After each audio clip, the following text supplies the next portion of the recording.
Alright guys, welcome to a brand new video today, and in this video we are going over the Luna's Howl. Yes, I know I'm not on my own account. In the past, like when Destiny 2 came out, the reason I was on so many different accounts other than mine is because I didn't play the game at all. I didn't enjoy playing the game, but I still wanted to make videos so that my channel wouldn't die. So, I just kept on, getting on people's accounts and making videos on weapons that I did not have. However, it's a little bit different this time. I do play Destiny 2 and I do enjoy Destiny 2 a lot. And for the most part, I do have a lot of weapons that I want to make reviews on. Like my last weapon review video was on my account and I'm like 505, 510 light right now. So I'm playing the game, but as you also know, I'm a professional Fortnite player for 100 Thieves now, and that means that I don't have all day to be playing competitive in Destiny 2 or ranked in Destiny 2, so I didn't really have enough time to get this weapon. I didn't really go on Twitter asking for people to give me their accounts. I didn't really mention it at all. This guy just DM'd me and I figured, hey, might as well make a video. So here we are. So very quickly going over the perks, we have polygonal rifling, increases stability, drop mag, increases your reload speed. The description is magazine drops on reload, wasting ammunition but greatly increasing reload speed. Zen moment, causing damage with this weapon increases its stability. So basically the more damage you output, the less recoil you're gonna get. And then the most important perk of all time for this weapon, the Magnificent Howl, rapidly landing 2 precision shots, grants a short period of bonus damage until your next kill or miss. So this thing, it should be replaced with rapidly landing 2 precision shots, guarantees that the next bullet you fire is not actually a bullet, but it's instead a nuclear bomb, and it will kill anything that it touches. So if you didn't know, if you hit 2 headshots, you can kill with a body shot. And then if you hit 2 headshots and then your next shot is a headshot, I'm pretty sure it does it's like 130 or 150 damage. It's something ridiculous. It's probably the biggest damage bonus perk I've ever seen before. And then the last row is pretty insignificant. No tracker, kill tracker, and then crucible tracker. He is also running the radar tuner mod, which makes it so once you get out of ADS, your radar is going to pop up immediately instead of that signature Destiny 2 radar delay that no one loves. So very quickly, I made a video a few days ago about the Trust hand cannon, and because both of them are the same exact archetype, I'm going to be comparing this hand cannon to the Trust a lot. So if you haven't seen that video and you don't know what the Trust is, then I highly recommend you check it out. I will leave it linked in the description. If you haven't seen the video, it's not a big deal as long as you at least know what the weapon is and kind of how it behaves and you've used it before. And so basically, this weapon felt incredibly good when I first started using it. When you're playing against bad players or weaker players, that's really when this weapon shines, because when you're not getting flinched that much, it makes it really easy to hit those first 2 headshots. Then obviously the next shot is going to be a body shot kill.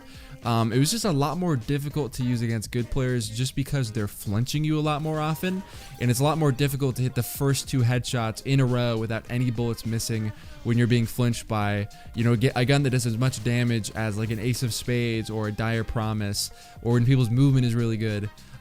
So it definitely seemed like the first few games I was like, oh, this thing is going to be ridiculously broken, and then I started getting matched against like better and better players, and that's when it kind of, I kind of found its weaknesses. The biggest weakness by far, I think, is its lack of range.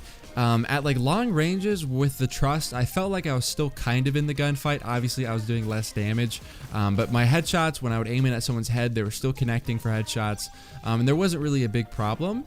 However, with this weapon, I feel like I'm completely out of the gunfight at long range, so I'm doing no damage because the gun has no range, and I'm getting a ton of drop-off damage. But on top of that, because the range is so poor, I'm not able to hit crits or hit headshots, and therefore I'm not able to activate the perk. And the perk is really what sets this weapon apart. It's really the defining factor of this weapon, and if you're not activating that perk, you're kind of just wasting your time with this gun. So at long range, it is not good at all. Fortunately though, there's a different version of this gun you can get from hitting rank 5500 in the competitive playlist. It's essentially the same exact thing as the Luna's Howl. The only difference is it has significantly more range. So once I unlock that, I will kind of be able to test it out. But theoretically, that should kind of solve the whole range issue that I've been experiencing over the past few hours playing Rumble with the Luna's Howl. I think it's really cool that Bungie's added a lot of these awesome precision hand cannons to Destiny 2 with the DLC. I feel like they're kind of pushing them a little bit too much, in the sense that we've had a lot of really cool hand cannons come out this DLC, and it seems like nearly all of them are precision, and they're not the kind of typical traditional hand cannon that we're used to seeing. So I'd like to see more of that in the future. I do still enjoy using the weapon. I think it's a ton of fun to use. It's an awesome weapon for pub stomping with. As I said earlier, just because it's a precision hand cannon, it's not going to perform the best against the best players in the world, just because the meta is kind of peak shotting with a hand cannon and getting that burst damage in, and a precision hand cannon is less like a hand cannon and more like a extremely short zoom close quarter scout rifle, if that makes any sense. But nonetheless, an amazing weapon, super fun to use. I highly suggest you go ahead and try to get it. It's available through a quest line. It's not like you have to hit 5,500 in competitive, and therefore this is kind of obtainable for anyone. It may take you a little bit longer if you don't play a lot of PvP, but I definitely say it's worth the time that you spend doing the quest. Hope you guys enjoyed the video, and just through the gameplay and me talking a little bit about the weapon, you kind of have a better idea as to how it works in PvP, and kind of the playstyle around it, and the general feeling the weapon has.